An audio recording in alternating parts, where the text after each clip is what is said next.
Good afternoon. My name is Julie Burns, and I am the President and CEO of the Rise Massachusetts Foundation. Welcome to today's virtual event, Innovations in Addiction Treatment and Harm Reduction.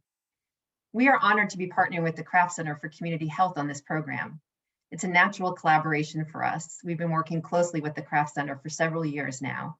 We fund community care and reach. We've co-hosted learning communities for mobile treatment programs, and I never miss an opportunity to work with Dr. Elsie Tavares and her team, especially when we have the added bonus of Josh Kraft participating as well. You'll be hearing from Elsie and Josh later in the program. As most of our attendees from Massachusetts know, we received news last week that in 2020, fatal overdoses rose by 5% in the Commonwealth.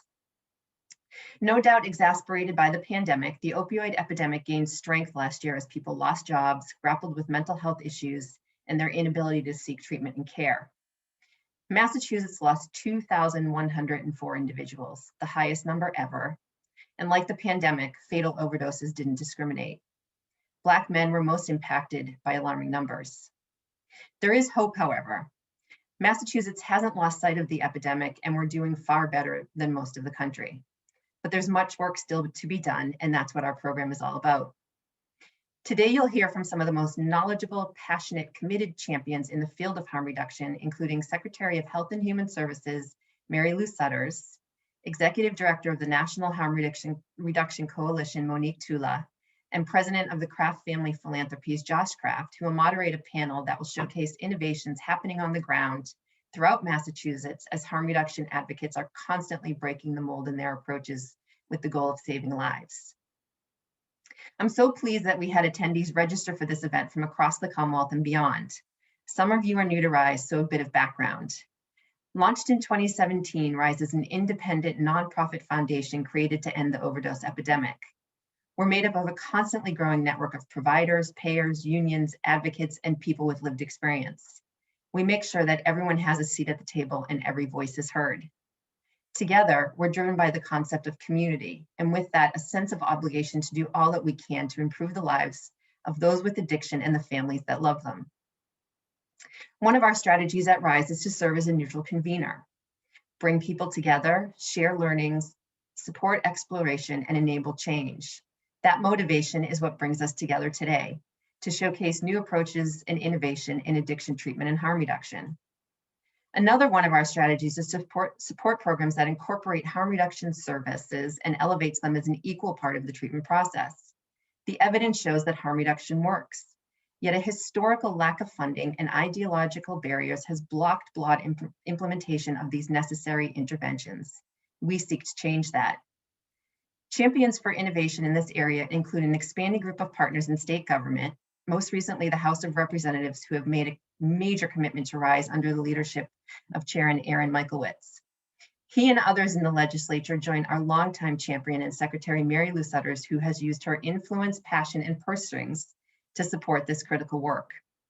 In our joint effort to achieve zero stigma and zero death, Secretary Sutters is a consummate partner and tireless ambassador. She has been on this journey with Rise since our inception, and we are grateful for her partnership. The Secretary wanted to be with us in person today, but she and the Governor just made a rather important announcement, and she is prohibited from being here. But she was able to send her remarks yesterday, and we're very grateful for her time. And now a message from Secretary Sutters.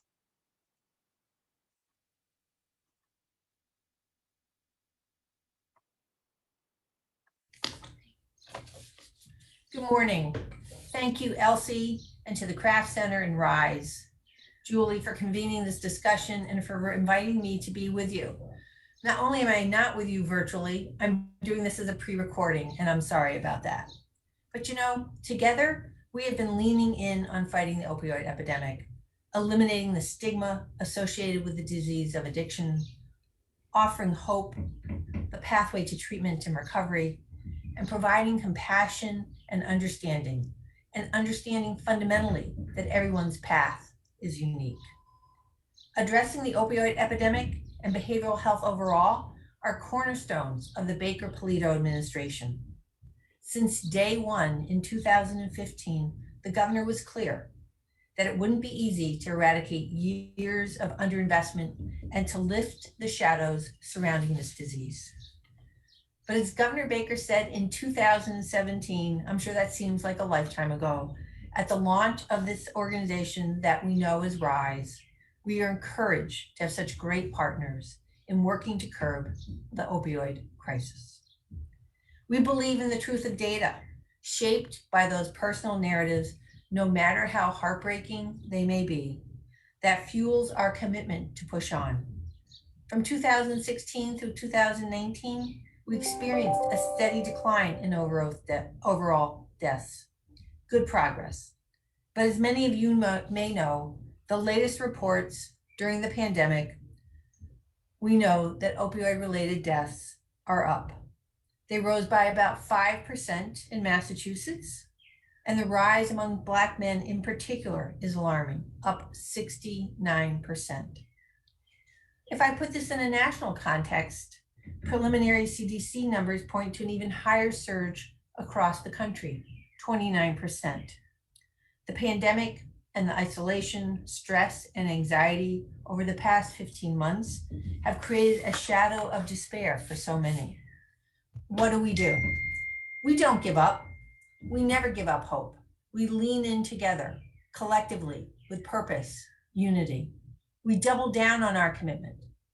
Throughout the pandemic, we in state government, listening to many in this virtual room and elsewhere, we've reduced every barrier possible while maintaining that commitment to safety and quality. We implemented federal waivers and regulatory changes. We expanded telehealth for behavioral health.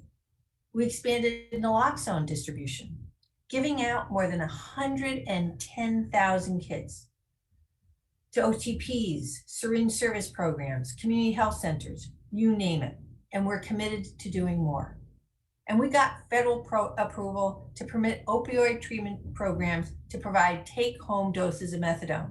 It was about time, frankly, federal government. In December, we reactivated our State Without Stigma public information campaign with a powerful message. When we stop the stigma, we support people experiencing addiction and their recovery. Our administration, in partnership with our state legislature and all of you, is making major investments to address the opioid epidemic, funding for substance use disorder services, to cover residential rehab, recovery coaches, recovery support navigators, and the like. We're rolling out the Mobile Addiction Services Program, Boston, Fall River, New Bedford, Springfield, and Worcester. And I'd like to thank the Craft Center and the Craft family for their support. Speaking of mobile initiatives, the Craft family has also been a great supporter of our mobile COVID vaccine program, which has been very effective in reaching our disproportionately impacted equity communities with vaccines. We owe the Crafts enormous thanks for all that you do. Last week, we held the first meeting of the Opioid Recovery and Remediation Fund Advisory Council, of which I am honored to chair. And with these flexible funds, we look forward to supporting even more prevention, harm reduction, treatment, and recovery options, and figuring the pathways to help individuals who are Black and Brown get the treatment that they need in a way that is meaningful to them. Our ultimate goal is for truly integrated behavioral health and substance use disorder treatment that exists without stigma, and ensuring that there isn't one way, one pathway to treatment, the right pathway to treatment and recovery that meets the individual's needs.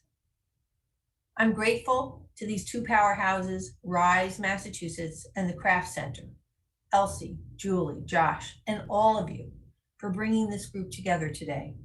This gathering represents the best of public and private partnerships. Thank you all working to find solutions, helping to bring this opioid epidemic to end. And I look forward when we are not virtually together, but in each other's presence once again. Take care. Thanks to Secretary Sutters and her entire team for their leadership and dedication to innovations in harm reduction. As a quick reminder, we're live tweeting and all of the information is in the chat box, and we hope that you'll join us. Now, RISE's belief is that we can prevent death and improve care for people suffering from opioid use disorder if we increase harm reduction services and integrate them with access to clinical addiction treatment programs. To that end, we made a strategic decision in 2018 to create a special grant program focused on singling out and supporting the best harm reduction efforts underway in the state. As the Secretary mentioned, and as you'll hear more about today, the evidence shows that harm reduction works. But a study or report can't really convey the importance of harm reduction the way that harm reductionists can. We captured some of these dedicated people and their groundbreaking programs in a short video that highlights our enabling health, enhancing harm reduction grantees. We'd like to share that with you now.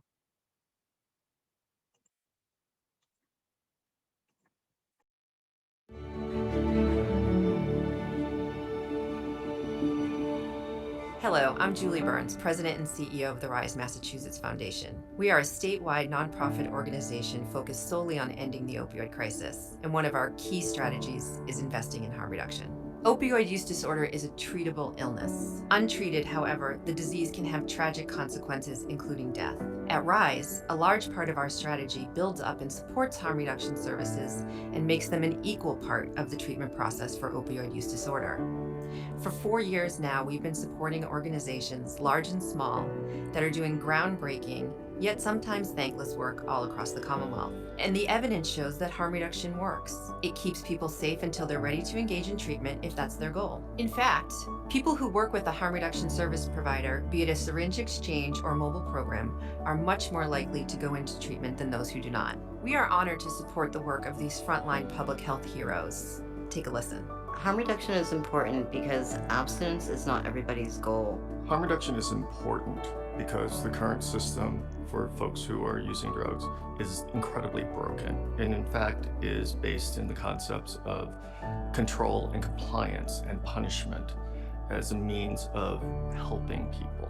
People think of harm reduction, so I think sometimes as like what you do with an individual in that moment. You give them clean syringes, you give them Narcan, you get them into treatment.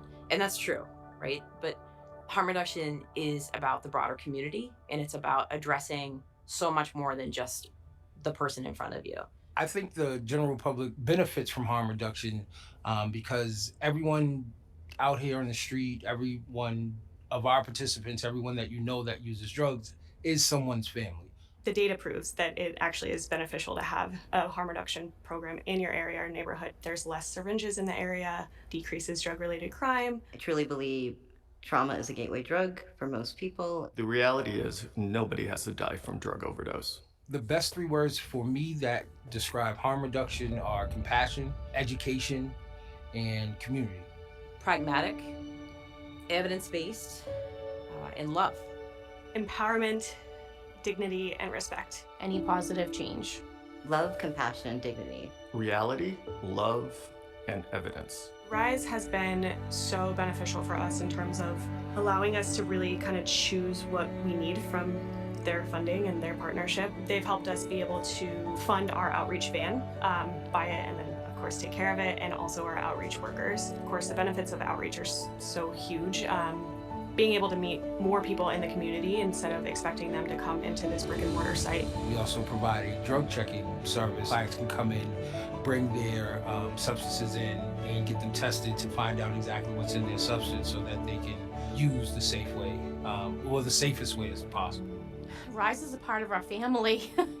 They have been so responsive in funding what's really truly relevant to what's going on in our community, especially over the last year. During the shutdown of the pandemic, we opened up a service window so we could continue offer harm reduction services at a distance, kind of through the front of our building. It really has been a true gateway to other services, that if someone is coming and accessing syringe services, picking up Narcan, asking for some kind of help, hygiene products, that those relationships are just built, and we start to understand what are the other needs that that person has. Because they took a chance on us, we were able to distribute 1 million syringes in our area. Rise was willing to listen to new ideas and support them. I'm really grateful for Rise. They're willing to take risks that maybe like institutionalized public health isn't. When I've approached Rise and said, hey, I have this crazy idea, how do you feel about maybe funding one of the first frontline drug checking programs in the country? And they were like, yeah. And I was like, really? Like, this is Like I was just shocked and also grateful. They took a chance on us and they helped us when we were really just starting with this. There's somebody out there, there are people out there, there's a foundation of people out there who believe in the work that we do without equivocation. And it's something that is like giving the team a lot of hope, and it's allowed us to reach a lot more people that we weren't reaching before. So I'm grateful that they've helped us do that. I really mean that. Like, I fucking love that.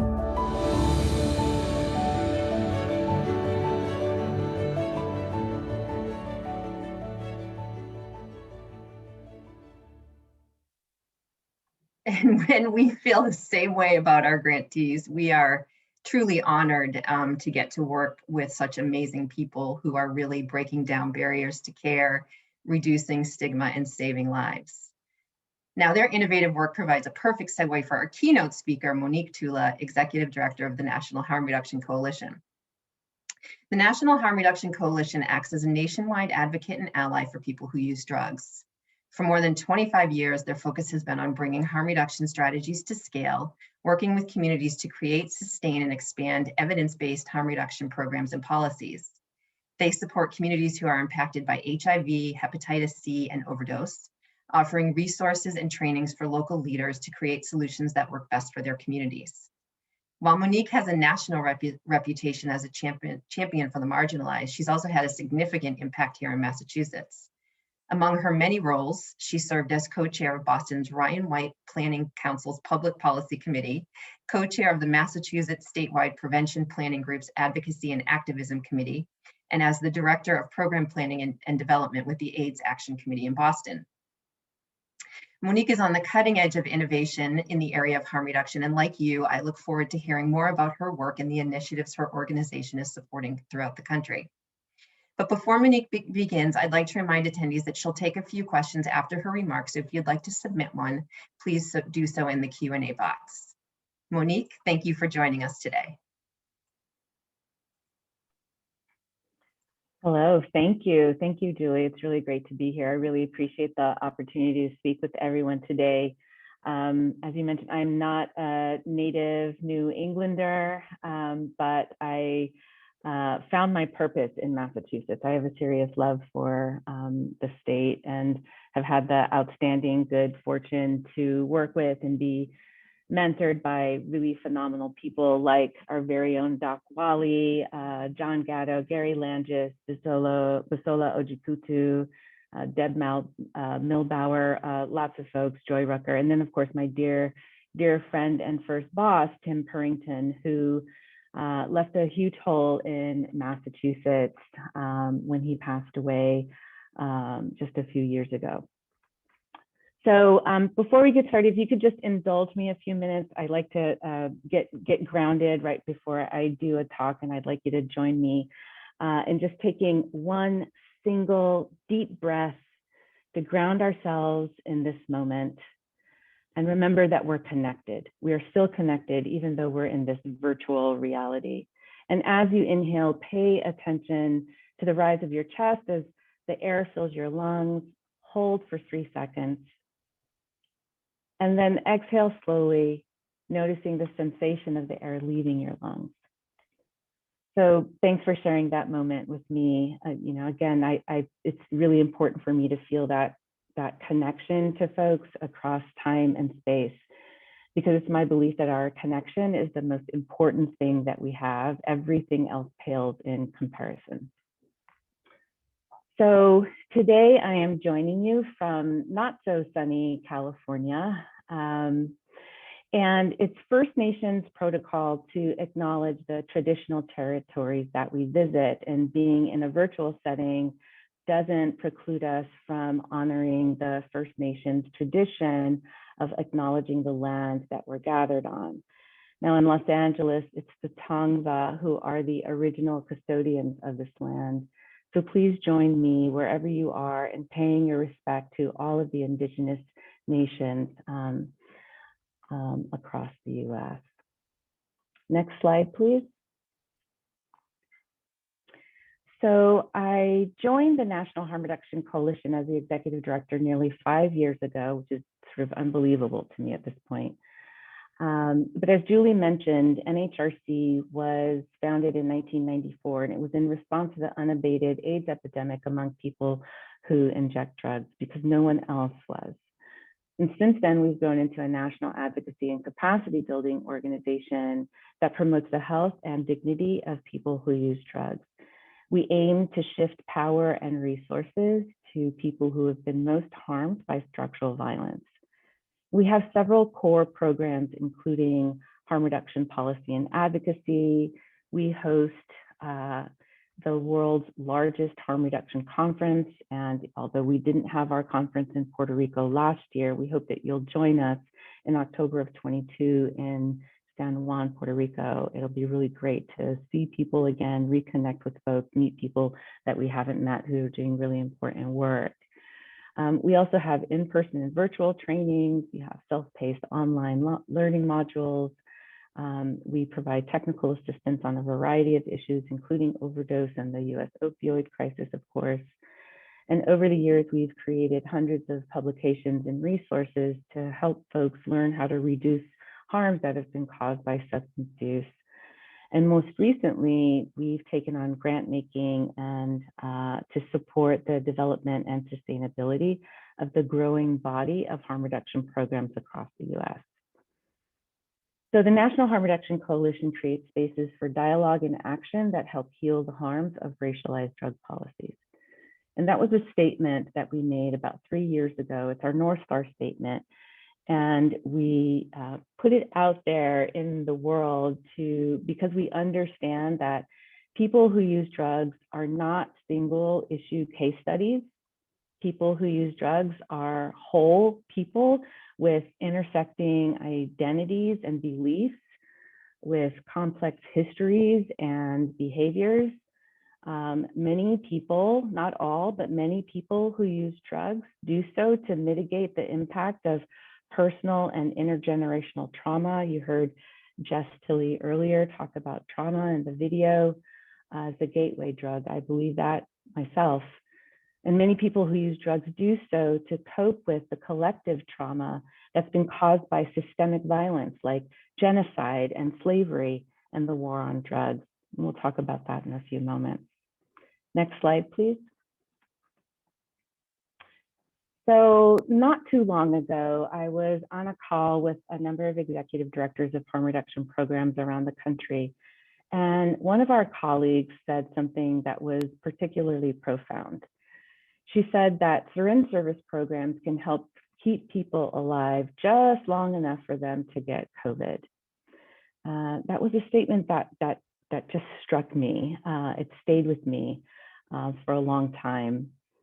And she said that because in many regions across the US, drug-related stigma, lack of political will, virtually zero funding is literally killing people who use drugs. And during one of the defining crises of our time, there are still far too many states in the countries that don't have policies that support harm reduction strategies like syringe service programs and naloxone distribution or medication for opioid use disorders, or even testing the drug supply for fentanyl. In fact, about a year ago, well, I guess it was a little more than a year ago at this point, I was in Pennsylvania and learned that it's still a felony charge there to carry a syringe, and even more confounding, it's a felony charge to have fentanyl test strips. So Massachusetts, however, is one of the first states in the country that passed legislation that supported harm reduction programs like syringe services. And I understand that there are about 20 syringe service programs now, but if I'm not mistaken, only 4 legal programs were in operation between 1993, when the legislation was first passed, and 2014. So despite having, supportive policy, it's not always enough to change practice. Policies are only good as the people who practice them. And beyond policy, it is the quality of our interactions that must change. Next slide, please. So just a quick question for you. How much money do you all believe the US has spent on the war on drugs since 1971? 5 billion, 100 billion? Well, if you guessed $1 trillion, you're right.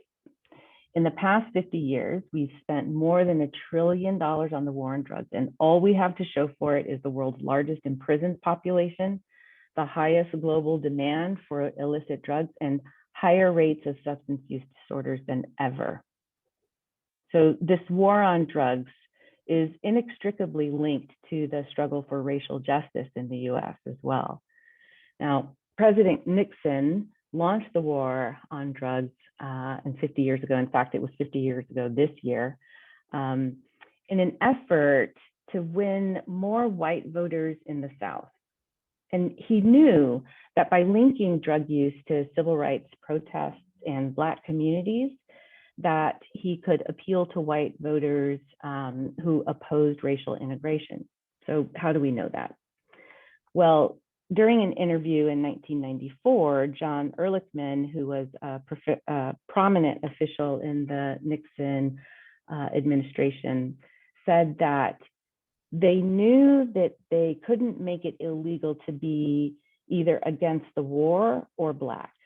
But by getting the public to associate the hippies with marijuana and the Blacks with heroin, and then criminalizing both heavily, we could disrupt those communities. Next slide, please. And so, as a result, what we're seeing across the US is what some are calling deaths of despair. And so there's a ton of factors that drive these deaths of despair, like untreated mental health issues, trauma, extreme poverty, and certainly racism. Some argue, however, that the most powerful driver of deaths of despair is economic insecurity that's been aggravated by the rise of the global market economy. But regardless of those factors, there's this notion of abstinence as the goal, the ultimate goal, right? And it has its root in Victorian values and religious dogma. Abstinence and chastity can keep us off of the road to perdition, or we can pray our way out of a lifetime of traumatic interpersonal and structural factors that can often lead to chaotic substance use. But the truth is that abstinence is simply not the answer for everyone. And so what we're seeing is, for the folks who don't choose abstinence and are trying to mitigate the impact of trauma, are huge increases in preventable deaths. For the first time in 100 years, the average life expectancy for white American men, for example, without a college education is declining. And the number one thing that is killing the white working class isn't car accidents, it's not heart disease or diabetes, it's actually alcohol-induced liver failure and unintended injuries, specifically drug overdoses. So, for the white working class, things ain't looking so good.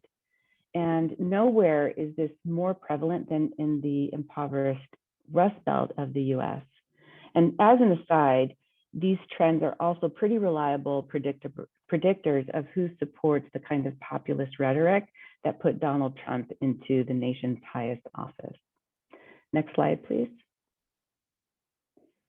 So, nearly dwarfed by COVID-19, the overdose epidemic is still one of the defining crises of our time.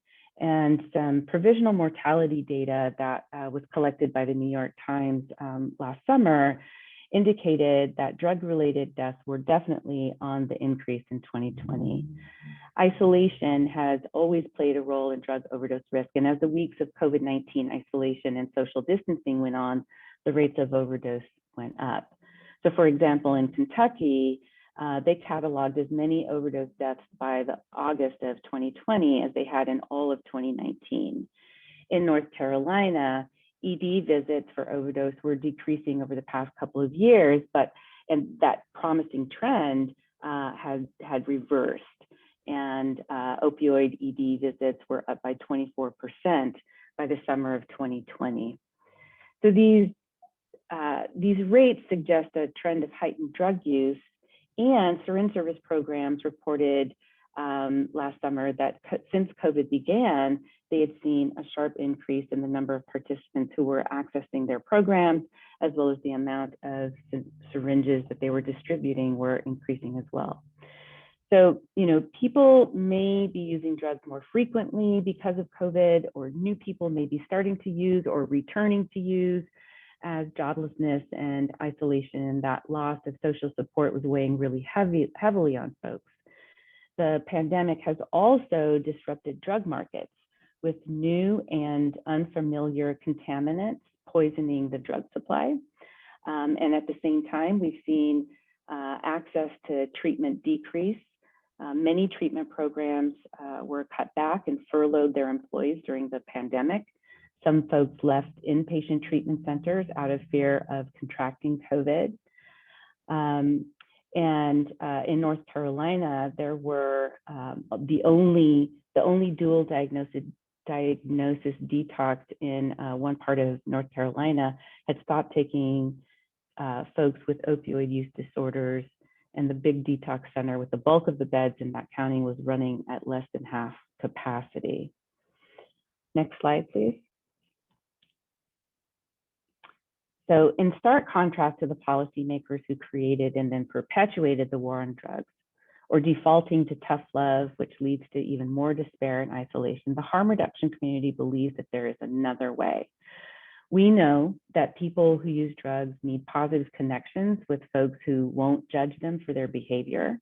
We know that having a sense of purpose and belonging is just as important, if not more important, than high quality medical and mental health care.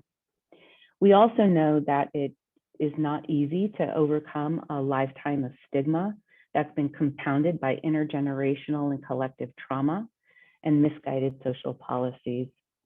And if history is any gauge, the opioid crisis and COVID will completely transform us in ways not unlike the centuries of racism and colonialism, and more recently, the global market economy. But we can learn how to reverse some of the psychological impact by all of these phenomena by deepening our understanding of stigma and collective trauma and how they manifest. Just say no really is as belittling and mythological as Horatio Alger's. Next slide, please. So anyone who works with or advocates for or writes about or simply cares about people who use drugs, inevitably we encounter people who ask questions about why we care. So stop caring about the opioid crisis because the only people who are dying are weak and deserve to die. Or in NIMBYism, why do people who use drugs or people who are houseless have to live in my neighborhood? People who use drugs often face significant discrimination for their behavior and stigma from people and institutions, their family and friends, as well as their own internalized stigma. That process of stigma is a cycle of severe social disapproval of a person's characteristics or beliefs that don't conform to the dominant cultural norm. And for more than a century, we've punished and criminalized people who use drugs, and that's fostered an environment in which they aren't seen as people who are struggling with chronic health conditions, say like someone with cancer. Instead, people who use drugs are seen and viewed as people who are morally corrupt and or perpetrators of their own illness and life circumstances. Next slide, please. So the outcome of stigma is a series of diminishing returns that keeps people on the outside. We judge them, we say, just say no, because if you can't, you're unworthy of love, you're incapable of change. We fear people who use drugs who are scary. So we build these fear-based educational campaigns, or maybe we are afraid of what they'll do if we try to engage with them. We believe that drug users are morally corrupt. They don't care about anyone or themselves. And I'm here to tell you that that's simply not true. This cycle of drug-related stigma reinforces stereotypes and labels, and in turn, that reinforces stigma by setting expectations about roles. And those expectations are limited to who people think a person who uses drugs should be and what they should be capable of doing. And then, of course, that all leads to reinforcing internalized expectations of themselves. So it's critical that we take the steps to reverse this cycle of stigma, because what happens is it diminishes a person's personal agency each step of the way. Now, we're beginning to understand that many people who use drugs are mitigating the impact of trauma and social isolation and homelessness and this cycle of poverty. Next slide. So 2020 has really taught us a lot about how we respond under extreme stress. We're beginning to understand what intergenerational and collective trauma is. We're beginning to understand that people who use drugs are simply trying to mitigate what they're experiencing and what they had experienced in the past.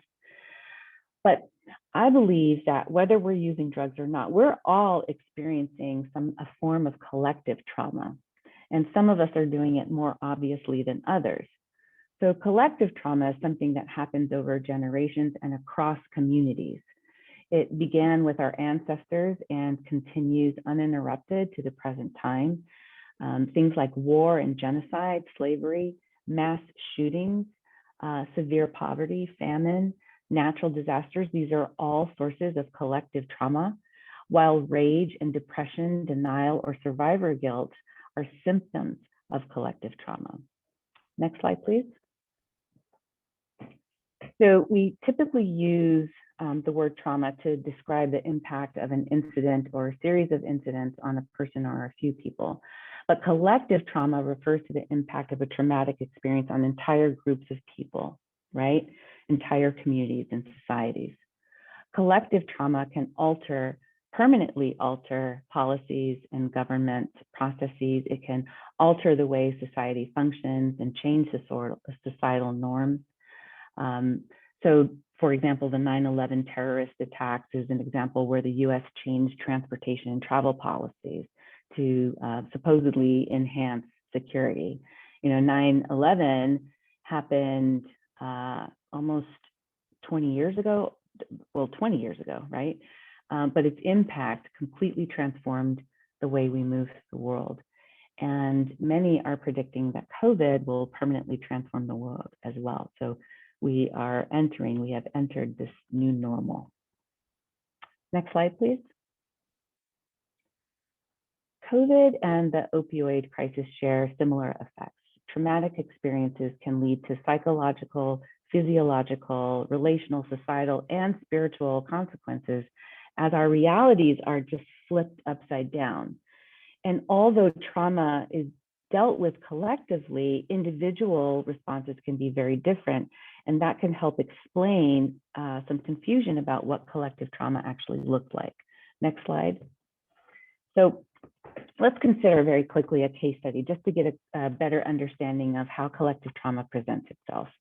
So at the beginning of the pandemic, Eric found himself feeling a little off, a bit in a haze. He watched colleagues lose their jobs. He witnessed loved ones battle through illnesses. He watched the news all day and saw, just relentless descriptions of harrowing reality of millions of people around the world. And it all left him feeling helpless and depressed and unmotivated. And many days, Eric found himself feeling exhausted and plagued with headaches and body aches. And before the pandemic, though, Eric was relying on his spirituality and NA to help cope with stress. But COVID left him confused about what he believed. And, even though he had a pretty strong network of support, he was finding it increasingly difficult to reach out to that network. He became irritable with the people that he loved and couldn't figure out how to just shake it off. And it wasn't long before he started seeking the comfort of benzodiazepines and eventually OxyContin. Eric doesn't have a habit yet, but he's edging closer than he's been in a really long time. And Eric, who's a real person, is not his name, but is a good friend of mine, He's not an anomaly. He's human. He's someone who is experiencing individual and collective trauma in response to this huge global pandemic. And his coping mechanisms, like many of ours, are being tested in ways that we haven't experienced before. So when trauma hits, it can leave our minds and bodies struggling to process and cope. Judith Herman talks about the way traumatic experiences can overwhelm ordinary human adaptations to life. So COVID and the overdose crisis, the racial uprisings, all of these are traumatic experiences that are transforming our worlds. It's transforming us. We're collectively finding our way to the new normal as we try to process and cope with and learn to respond to trauma. And as we navigate collective trauma, it's critical that we honor our experiences and not push them to the side. It's critical that we extend empathy to ourselves and to each other and create a plan for how to cope with trauma, like online therapy, crisis lines, physical and spiritual work, making sure that people are linked to places that can offer some financial support if that's what they're experiencing. Next slide, please. So stigma and collective trauma have real and measurable consequences. And, stigma against people who use drugs, thinking about something that happened in Indiana recently. After casting his vote against supporting a syringe service program, a county commissioner quoted the Bible and said that he couldn't support the program and be true to his principles and beliefs. And this week, that the county commission is planning to defund and close down the syringe service program there in Austin County, Indiana. In Massachusetts, it took nearly 20 years to expand syringe service programs beyond P-Town in Boston and Cambridge and Northampton. Far too long. In 2017, there was a report that came from the White House, the Opioid Epidemic Commission, that found nearly 60% of jail personnel strongly disagreed that their tax dollars should support methadone treatment. And 55% of them agreed with the statement that people who overdose got what they deserve. It's still not enough to change policy. It's about the interactions that we have with one another. It's about enacting the policy. If we consider why someone continues to use despite their lives being destroyed by chaotic drug use, and it does happen, I do want to point out that not all drug use is chaotic. My own father lived his entire life battling depression and anxiety, and he had few periods when he was able to manage some of the crushing shame of who he believed he was because he used drugs. He didn't want to lose his job or family. He never wanted to serve time, but somehow he believed that he deserved that life. My father never found a way to completely overcome what he viewed as a moral failing and lack of control over his own life. He believed what everyone told him. He believed his own egoic mind that told him who he was, a drug addict who didn't deserve to be loved because he lacked faith. In 2015, Johann Hari, who is an author who wrote a book called Chasing the Scream, he had a TED Talk, and I refer to this all the time. He talked about what he believed to be the cause of addiction, any addiction. According to Hari, the cause of addiction is lack of human connection. He says that human beings have a natural and innate need to bond. And when we're happy and when we're healthy, we'll bond and connect with each other. But if you can't do that because you've been traumatized or isolated or beaten down by life, you will find something to bond with that will give you some sense of relief, because that's our nature. Hari believes that the opposite of addiction is not sobriety. The opposite of addiction is connection. Next slide, please. So stigma and shame threaten survival and safety, and eventually stigma kills. But healthy support builds internal motivation for change, and harm reduction contrary to what many believe, is not the opposite of abstinence. It's a component, it's an important component on the spectrum of interventions. Next slide, please. The holes in the safety net, we know, are larger than they've ever been. And one of the things that the overdose epidemic makes visible are the flaws and gaps in how we address substance use issues. What we need is a durable infrastructure that supports responsible systems and resilient communities. So interventions that work well, like harm reduction strategies for identifying and engaging and maintaining relationships with people who use drugs, haven't been scaled up. And what operates at scale hasn't worked well, like punitive drug policies, including interdiction and court-mandated treatment and incarceration. So these types of war on drug policies are behind some of the most egregious harms committed against certain groups of people.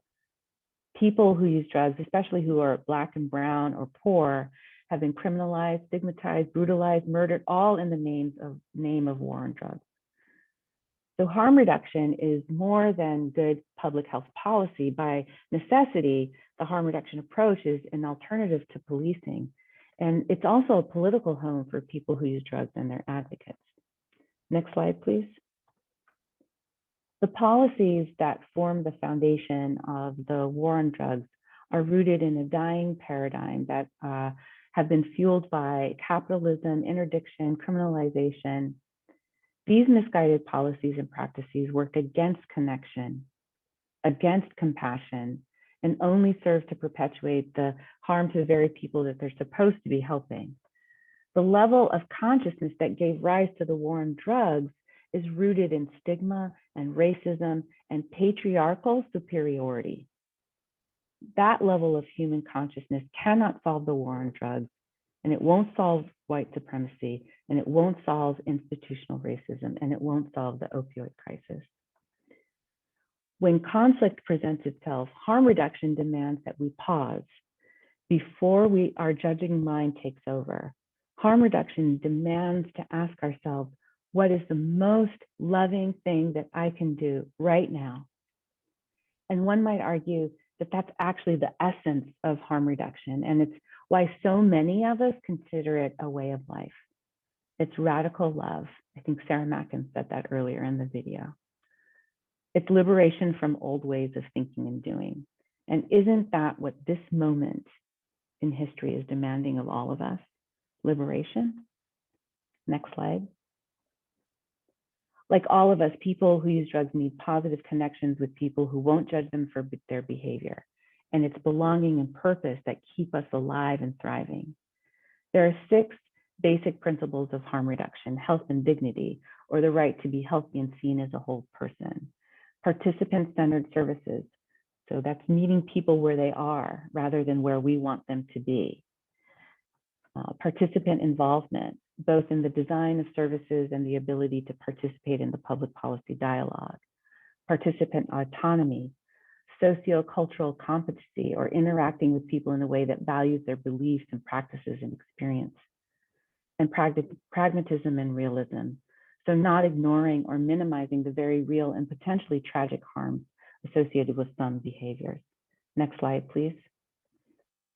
A few years ago, SAMHSA developed this working definition of a life in recovery. They say that recovery is a process of change through which people improve their health and wellness, live a self-directed life, and strive to reach their full potential. The principles of harm reduction are practical strategies that are aimed at reducing the negative consequences associated with substance use. And I think that they overlap really nicely with this description that SAMHSA came up with for a life in recovery. Next slide. Harm reductionists believe that harm reduction is more than a public health strategy. It's actually a movement that is dedicated to shifting power and resources to people and communities who are most vulnerable to structural violence. And so we think of that as harm reduction with an uppercase H and R. Next slide, please. Uppercase harm reduction looks like public policy and advocacy and community organizing. And so I wanted to end with an example of what uppercase harm reduction could look like and how we are really working to shift power and resources. So last year, the Austin City Council unanimously voted to approve the 2021 budget to include $1 million to fund expansion of harm reduction services for people who use drugs. This is Texas, people. It's not Massachusetts. It's Texas, y'all. And leaders in the harm reduction community started showing up at city council meetings, hearings, local community organizers, and they began engaging with law enforcement. They worked with public health advocates. They met with city officials for over a year. They were strategic, they were well prepared, and they won. Next slide, please. Now, I mentioned this example because Joy Rucker, who is one of the first people that I learned about harm reduction from, who's also a New Bedford native, she helped to lead that campaign. And she says that harm reduction has come from a tradition of being an alternative to mainstream public health, where racism and discrimination are rampant. Harm reduction sits at the intersection of various movements that are comprised of people who are working on issues that are near and dear to us. So racial equity, LGBTGNC plus issues, decarceration, sex work, housing, youth advocacy, and trauma. And racial equity is at the core of all of the work that claims to value justice. And the imbalance that is caused by white supremacy costs all of us. Harm reductionists believe that all public health strategies have to be undergirded with anti-racism and anti-stigma frameworks. We see a future where cops do not hold the power or wield violence, where people who use drugs are treated with dignity and respect. Next slide, please. This moment is more than a moment. We are witnessing a paradigm shift that is challenging all of us to reimagine how we embody our values and advance our shared goals. And to get just a teeny bit metaphysical, my belief is that millions of people around the world are awakening to a higher level of consciousness. And that comes with a primacy of unconditional love and forgiveness and deeper understanding of our interconnectedness to each other, to the earth, to the universe. And through this awakening, we can see that harm to one is harm to all of us.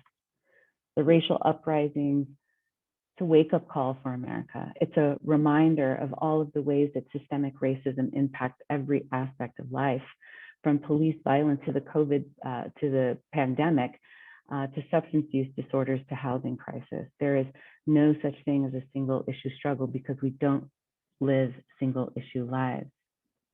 The brilliance and passion of new harm reductionists mirrors that of the people who founded the movement in the 90s. An old mentor of mine used to describe harm reductionists as terminally unique, which is an old AA term that refers to how unique our pain is. You know, no one has lived through what I've lived through, and so you'll never understand. People in general, including harm reductionists, were so identified with our egoic minds that sometimes we lose what our commonalities are. Even without a diagnosis, chronic stress can lead to an overactive fear and anxiety circuit in our brains, and that reduces the functioning of other areas that help with inhibiting fear. And learning some of these basic biological functions really helped me to understand why my father and other members of my family were using drugs. They were just self-soothing. So all of the labels, all of the name calling had nothing to do with, didn't help, didn't support any of the people who were struggling. Humans don't often evolve until we're in a state of crisis, and I really believe that we're there now. And it may get worse even, but we need crisis to grow, and society needs to break down so that something else can break through. The wound, in fact, is the place where the light enters, Rumi says. Decay and rebirth are all forms of evolution, whether biological or cultural, and deconstruction of this old world order will make space for the new consciousness to emerge. In closing, last slide, please. In closing, this moment demands that we let go of the illusion of separation It's really the only way to broaden our perspective. It's the only way that we heal, that remembrance of our interconnection. Thank you.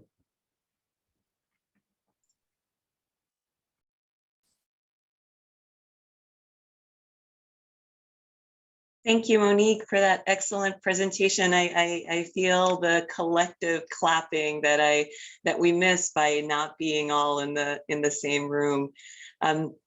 It was an incredible presentation, and just learning about the historical perspective and harm reduction overview. I think I probably speak for the audience in saying your ability to intertwine just that kind of personal aspect of it was just incredible, and I really can't thank you enough for that wonderful talk. My name is Elsie Tavares. I am the executive director of the Kraft Center for Community Health at Mass General Hospital. We have so many questions, Monique, which you actually were able to address through your talk: the importance of stigma, the importance of early intervention, of prevention, of increasing awareness and education. The theme of our presentation today is innovation. And if I may, given the incredible representation that we have with our audience here from various sectors, healthcare, harm reductionists, public health, philanthropy, businesses, foundations, I wonder if you might take a minute or two to end the presentation, or end the keynote presentation, I should say, with just a word or two about innovations in the harm reduction space. If you had the one, the one thing that you can do to raise awareness, or that various sectors could do to raise awareness about harm reduction, what would that be? Peer-led advocacy. It's not new, but it's definitely an innovation. It's cutting edge. It's making sure that people with lived experience are leading the discussion about the issues, those intersecting issues that are impacting their lives the most. And so we have some really successful examples of peer-led advocacy around the corner. Peer-led advocacy led to some of the changes that happened in Massachusetts early on. In New York, there is an advocacy group called Vocal that is really out in front and changing the hearts and minds of people who are not at the center of the issues, or sort of at the periphery. One may, there's another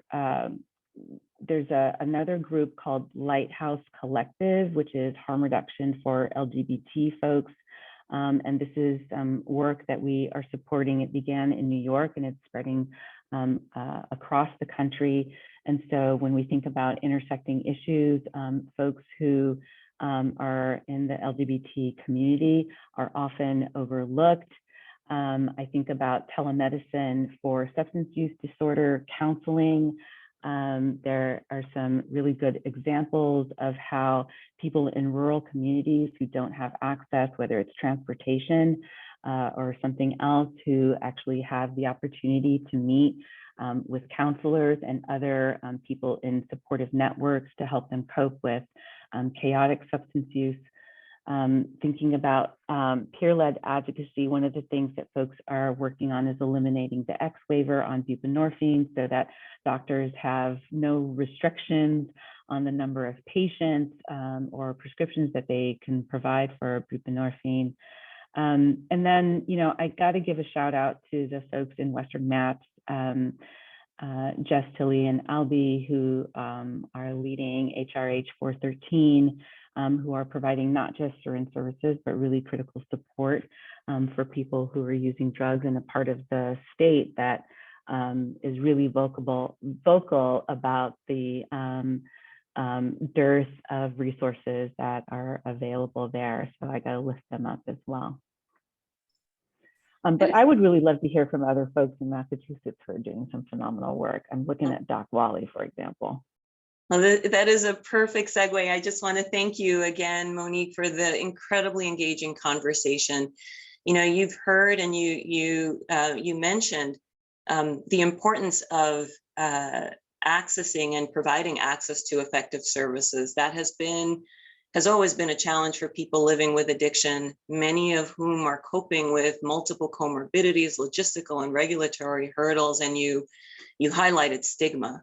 What has become clear is that while we have proven effective services like the ones that you talked about, syringe exchange, buprenorphine, that can save lives, many are not accessing those services because of multiple barriers to navigating the traditional healthcare system. It was in that spirit of increasing access to care that the Kraft Center for Community Health launched the Community Care and Reach mobile program in 2018, alongside our partners at the GE Foundation, Boston Healthcare for the Homeless program, and the Boston Public Health Commission's AHOPE program. The idea was to create and mobilize integrated addiction services that offer harm reduction outreach and low barrier access to clinical care, and bring those services directly to hotspot areas where people are at highest risk of near-term death. I'm proud to say that with support from the Kraft family, the Massachusetts Department of Public Health, Healing Communities, and with ongoing support from the GE Foundation, we've been able to expand the Community Care and Reach model to multiple sites across the Commonwealth, including Springfield, Worcester, and most recently in Brockton. We wanted to share a short video of the unveiling of the new Community Care and Reach mobile unit in Brockton just a couple weeks ago, and the wonderful staff that was there from the Brockton Neighborhood Health Center. We hope it shows one clear example of where innovation is eliminating barriers for people with addiction.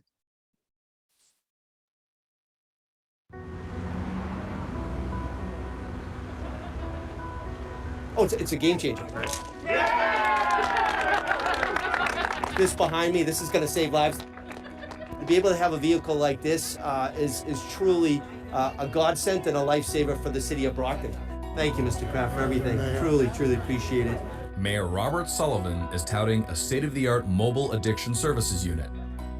The donation to the Brockton Neighborhood Health Center comes from the Kraft Center for Community Health. This is what you said you wanted. This way we could do pretty much anything in this van as we can in a clinical space in a brick and mortar clinic. So that's great. There's another demon that's rearing its ugly head each and every day.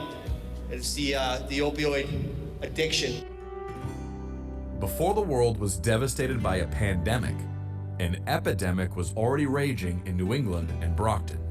We were having overdoses sometimes 7 and 8 times a week at the health center of people walking in and collapsing in our bathroom, and such a major ongoing problem, and it's taking away our young people in particular in the city. Our family also has the privilege to try to do some creative philanthropy, and we decided that it was very important for all people to have access to good health care. And that's when we started the Center for Community Health. The suggestions from a patient that we were able to take was this takeout window. I bet you that Kelly will slide it open for you. So for people who might not even feel comfortable coming on to see us, we're able to serve them through the window as well. We figured out the hot spots in the city where there's a lot of overdoses, so we can go to those sites to save lives. This couldn't have come at a better time as we're emerging from COVID to be out there in the community and start giving people some hope. Hope has always thrived in this city of champions. And now Brockton has a new heavyweight contender in a fight to save lives. And I think this gives people out in the street the thought that people care about them. Our goal, our mission, is to bring that high quality care to underserved populations, and this is just one example of the programmatic work happening across the Kraft Center, thanks to Mr. Kraft and thanks to the Kraft Family Philanthropies for allowing us to do that. And this brings care and compassion and hope out to people who can't get in. So that's why it's so important for this city.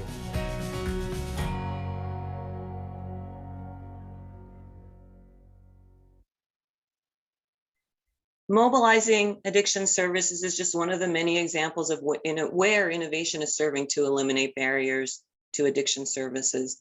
There are many other examples, and we will focus our panel discussion today on highlighting innovations in addiction services treatment as well as harm reduction to continue the theme of today. I'm thrilled to introduce our next speaker who helped make the Community Care and Reach program possible. I'd like to introduce Josh Kraft, President of the Kraft Family Philanthropies and Board Chair of the Kraft Center for Community Health, who oversees a broad and impressive portfolio with a mission to make high quality and compassionate care accessible to anyone who needs it. Josh will introduce our panelists and lead our panel discussion this afternoon. Josh? Thank you so much, Elsie, for your heartfelt leadership of the Kraft Center. And I also would be remiss in not mentioning your great new promotion as Chief Community Health Equity Officer for the MGH Brigham. I could not think of a better person in New England to do that job. So we're all lucky to have you. The community is lucky to have you. The innovation is really all about partnership. We're so lucky at the Kraft Center for Community Health to partner with Julie Burns, RISE, so many other great places, Healthcare for the Homeless, A-Hope. None of us can do the work we do. It's already been said through Monique's talk, the RISE video. It's all about people. It's all about people coming together, instilling others with that sense of love, compassion, and dignity, and bringing them a sense of hope in such tough times. And thank you, Monica, for your great words. And harm reduction truly is, as you said, a movement, and it needs to become part of our everyday culture in and out of healthcare and public health. So thank you all. And these innovations that Elsie just referenced, we're going to hear a lot about great innovations in this work from our panel. So it's my honor to introduce our speakers. First, Dr. Kavita Babu, Professor of Emergency Medicine and Director of the Division of Toxicology at UMass Medical. Rigoberto Quinones, a harm reductionist from Brockton.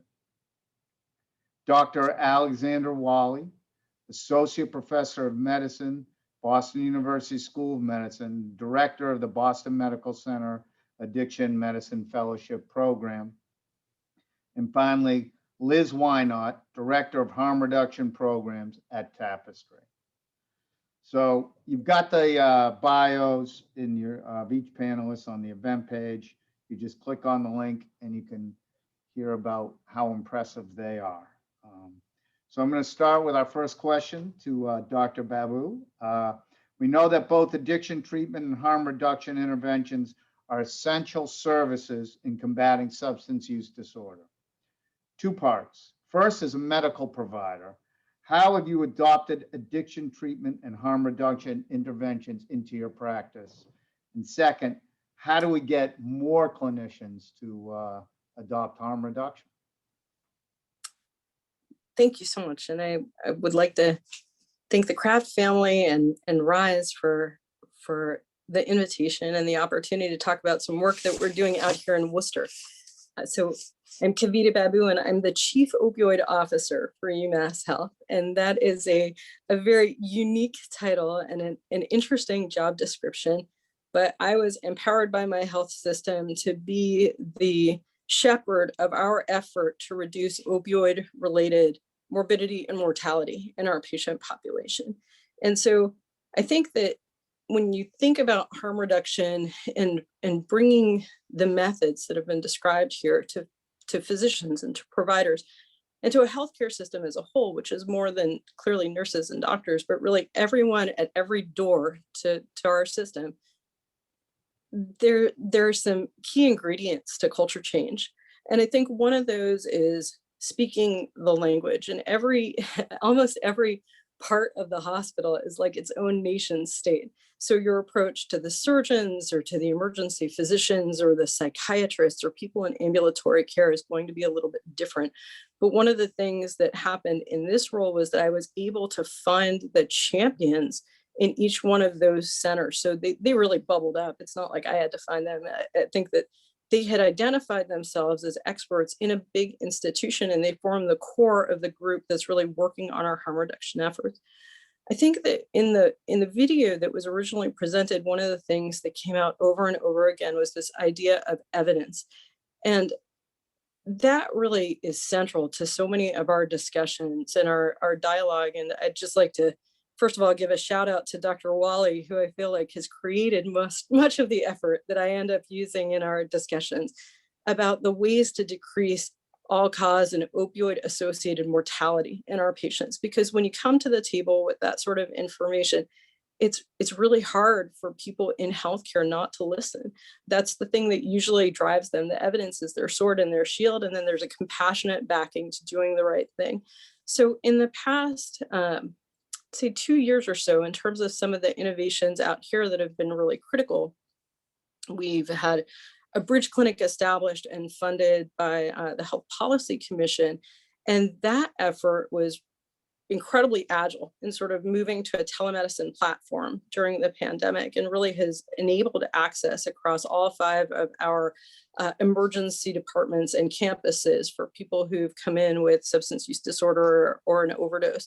We've had extensive Narcan distribution efforts sort of grow during the pandemic, including our Worcester EMS is now able to distribute naloxone to individuals most in need.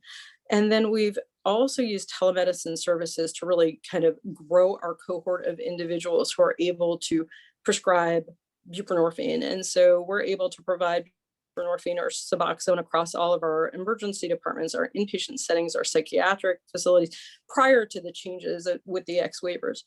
But I think that, you know, as already mentioned, really one of the most exciting things that our group has been able to do, again, with this collaboration across specialties and across environments, is to be a part of the mobile addiction service outreach and sort of initiative that's been initiated by the state and the Kraft Foundation. And so we are still awaiting our vehicle's arrival. But today I'm wearing my uniform here. This is our Road to Care logo out here in Worcester. We treated our first 3 patients at one of the shelters, and we are launched. So we're delighted to be a part of this. And certainly I think that one of the things that was already mentioned by Monique Tula is just that, you know, as much expertise as I'm able to draw on among our healthcare provider group, certainly the lived experience of patients and families and harm reduction provides so much of the guidance in terms of where we want to go next. And so I'm eager to hear more from my fellow panelists and to continue this dialogue. But thank you very much. Thanks so much, Dr. Babu. Liz, why not? You know, people with addictions face so many barriers, legal, financial, and of course, intense stigma. What have you seen in the harm reduction space that has helped improve services for people struggling? Yeah, thanks for asking that. So again, my name is Liz Wynot. I'm the Director of Harm Reduction Programming at Tapestry, and we're located in 3 different counties in Western Mass. There's a lot of ways I could answer this question, but I wanted to particularly focus on the work we've been doing through a grant we got partially through BSAS and also with the help of the RISE Foundation to operate a mobile clinic in Western Mass.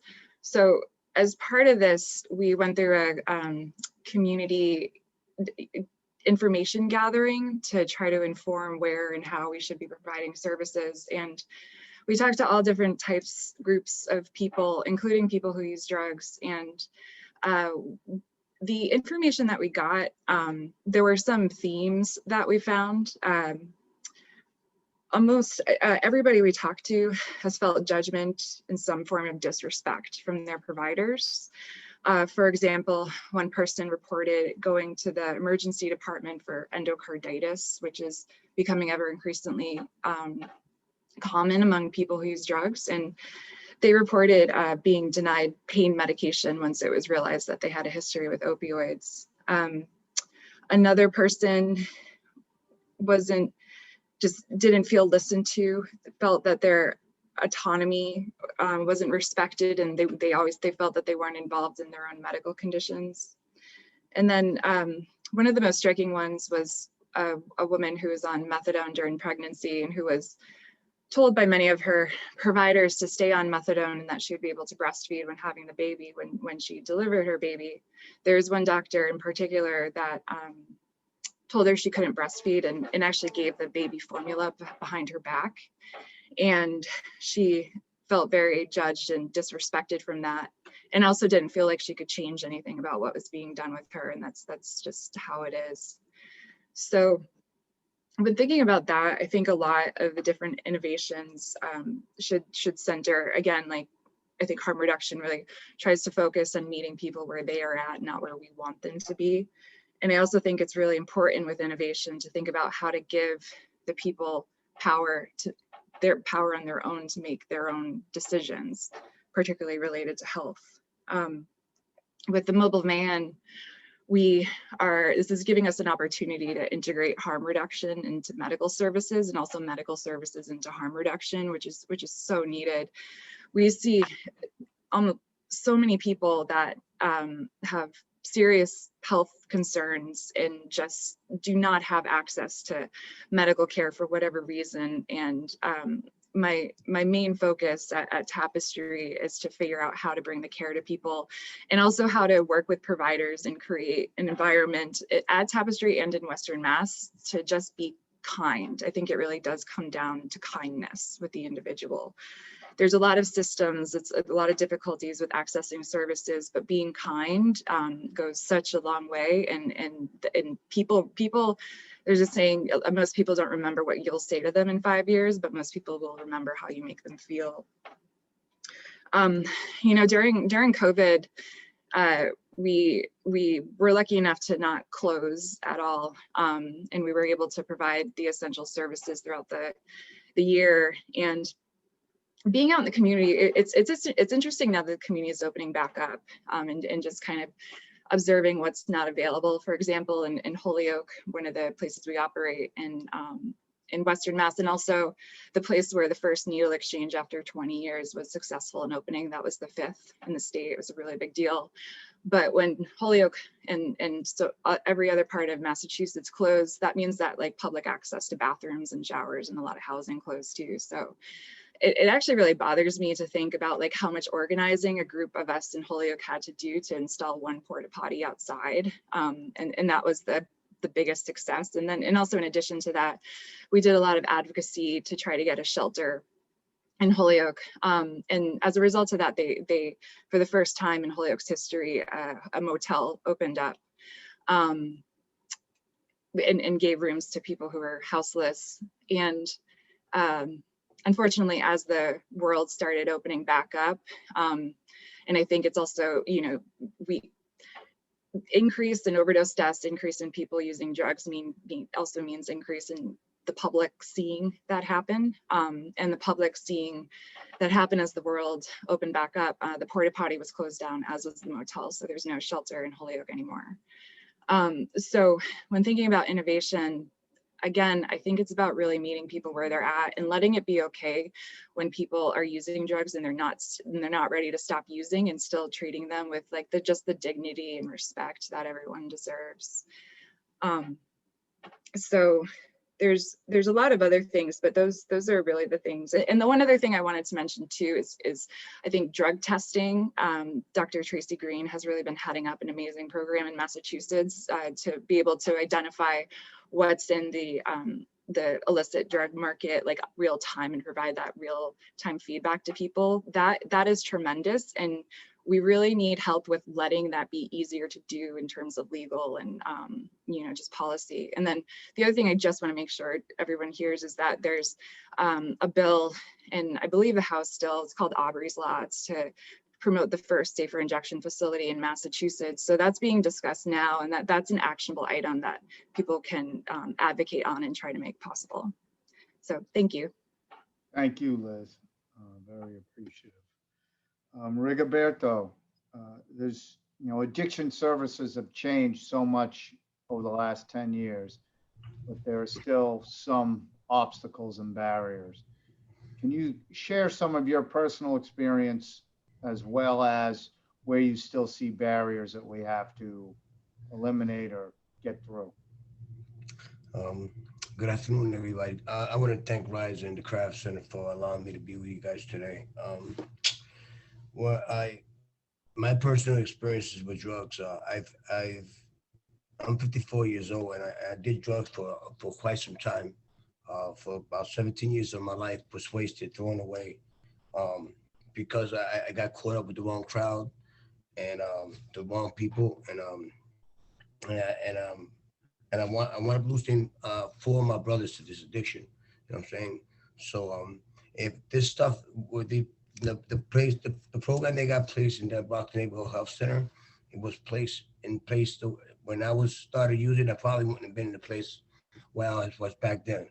I probably wouldn't overdose 3 or 4 times. You know what I'm saying? I would probably wouldn't spend time in prison because of my addiction. You know, that's where it took me to.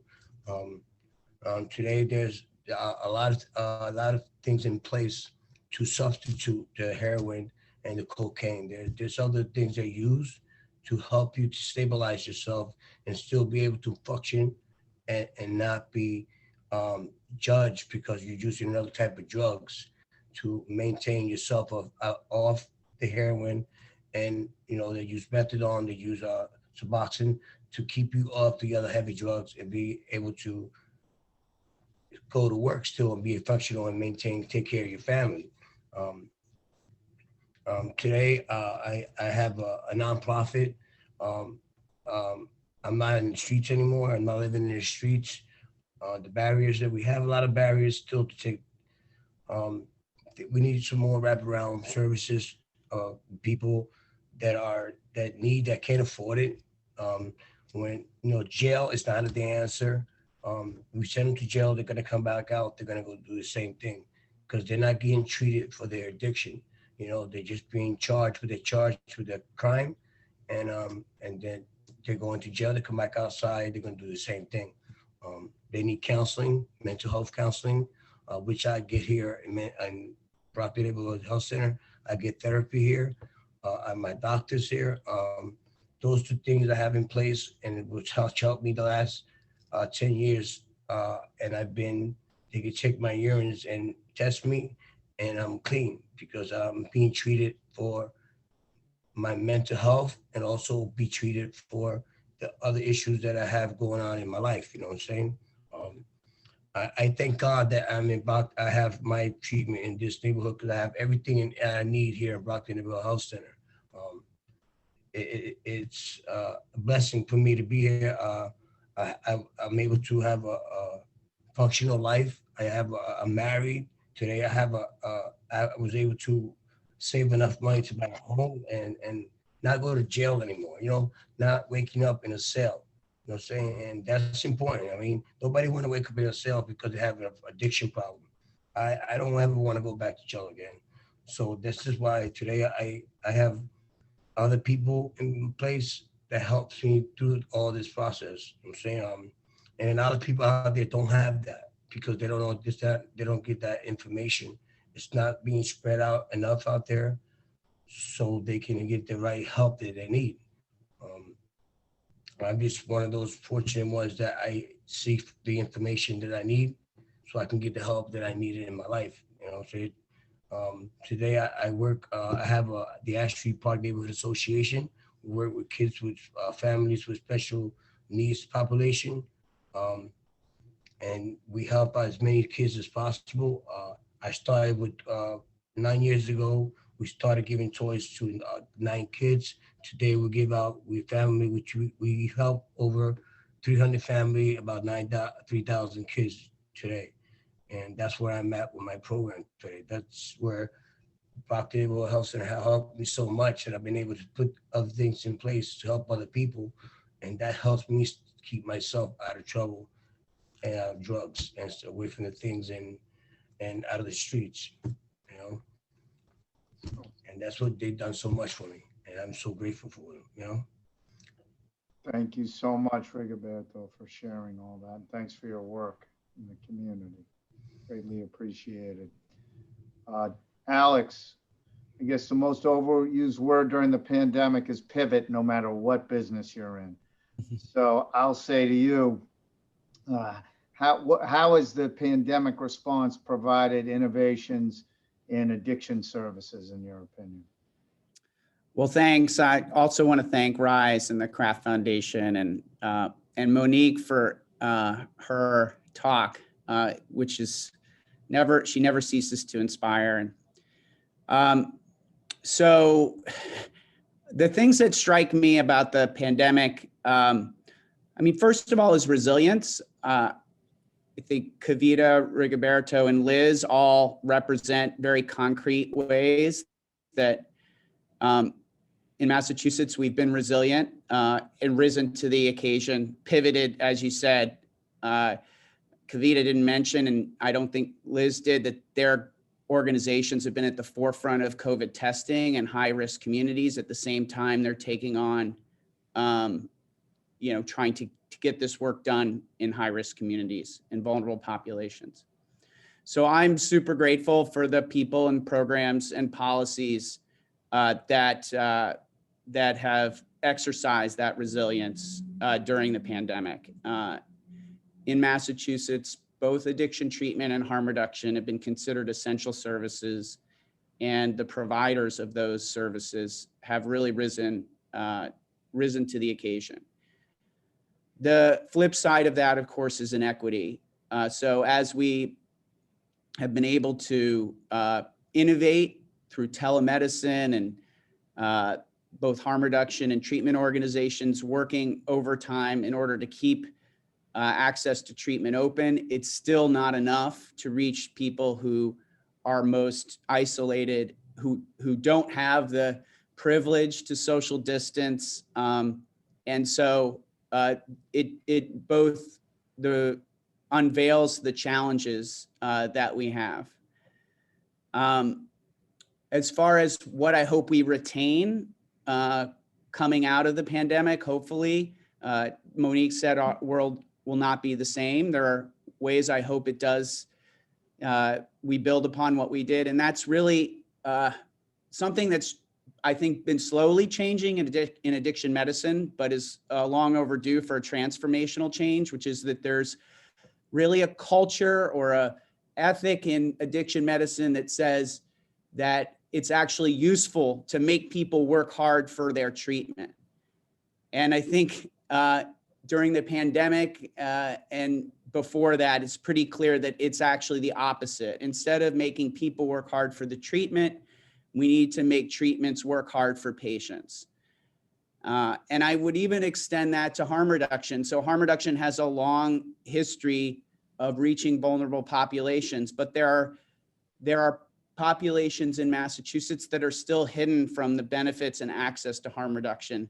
And that's especially the case, I think, when we look at the racial and ethnic inequities we saw in the overdose rates in the last couple of weeks that have just come out. We need to recommit ourselves and do a better job at reaching populations who haven't traditionally felt welcome in our treatment programs or even in our harm reduction sites. Another lesson that I learned, there's examples again on this call and people that are in the audience today, is that housing really needs to be a right and not a privilege. We were able to house people in dignified settings, effectively, safely, without any downsides. It's only good to house people. And it really helps our ability to provide and for people to be empowered to get the care that they need and to stay safe and keep each other safe. I'll echo, I think, what Monique mentioned and Liz about having an empowered group of people who use substances, who are part really of our decision-making and of our efforts to innovate. And so 2 examples already mentioned were drug checking and drug consumption spaces. This also needs to be the case in our mainstream treatment programs and also our harm reduction agencies. We really need to elevate and promote the voices of people who are using drugs themselves, who are going to benefit from these services. And Rigoberto's and excellent example. So, I remain hopeful about the future because of being inspired by the resilience of the people that I've had the experience of seeing what they can do this year. But the challenges remain and are as daunting as ever. So again, grateful for the opportunity to have this discussion and excited about the work to come. Well, thank you, Alex, and thank you to all the panelists. We appreciate it. And I know Liz and Kavita, we're excited to get the van out to Hampden County and Worcester. Hopefully, got to speed up those assembly lines, but I think they're speeding up. I think Elsie and I have been talking about it, but I can't wait till we get out to do what we did in Brockton a couple of weeks ago. It's going to be awesome. So with that, I want to thank everybody, panelists, Monique, Julie, really for your heart, passion, and compassion, and turn it over to Elsie. Thank you, Josh, and thank you to our panelists. I think I speak again for all of our audience members in thanking you all for bringing your unique perspectives, your lived experiences. On behalf of RISE and the Craft Center, just our heartfelt thank you to all of our speakers and panelists. You all have shown us that the challenges ahead are formidable, but not insurmountable. And we really appreciate your perspectives on where there is innovation. We hope to see more mobile services. We hope to see the innovations that have made access easier, like Rigoberto mentioned, and that continue to expand the services that Dr. Wally, that Dr. Babu, that Liz, you all have worked so hard to expand access to. So with that, thank you all for joining us and have a wonderful afternoon.